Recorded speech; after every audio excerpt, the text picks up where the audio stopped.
also my image of a secret agent was of course formed from Hollywood movies. I cannot not ask you about this time, as a Secret Service agent. But what are you able and what you would like to share about this period, which I'm sure must have been formative for you too? Oh, it was. And as you mentioned, I was stationed at the White House. Now, I was a uniformed officer at the White House during the Reagan administration. And so, I would see the president at least on a weekly basis, just walking through the White House or walking to the Oval Office, something like that. He would always take instead of walking through the house itself, he would walk through a corridor outside around the Rose Garden to get to the Oval Office. So a lot of times you would see him outside there. But he's very personable. If you were standing post and he came walking by, he would always acknowledge you. So there is a difference between criminal analysis and analysis or techniques to analyze negotiations. What's your point of view regarding this? Well, in some cases, you're right. There are some differences in what we're looking for, but a lot of times it's still the same thing. I mean, one of the first things you want to look at is the language the person uses, how they phrase their statement. What you have to remember, there's several ways you can phrase a statement. And so why did the person say it this way versus another way? And so in some statements in businesses, we plan to roll out our new software in 2022. Well, the word plan means they have intentions of doing that. It doesn't mean they will do that. And again, they may not know, but we just recognize exactly what is a person telling us. That they could have said, we will roll it out. It's already ready. It's ready to go. But by saying we plan to roll it out means they may or may not. With the statement outs techniques, for most of the techniques, we don't have to establish a baseline. And that's simply because people mean exactly what they say.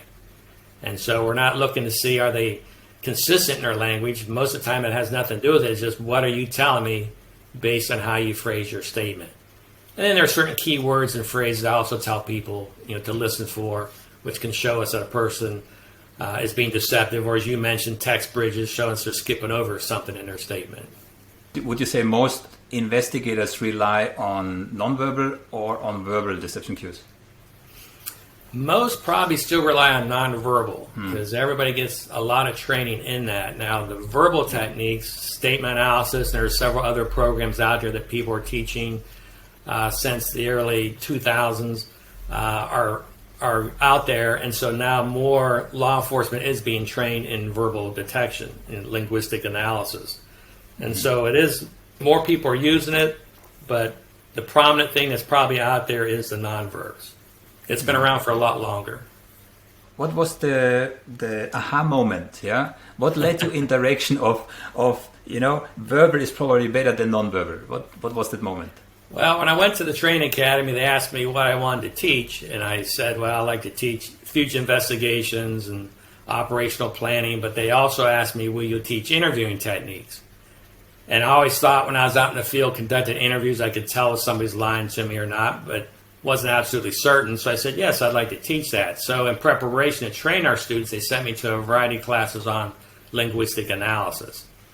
And as I got into it, I found it to be absolutely fascinating what you could discover if you just listen to what a person is saying.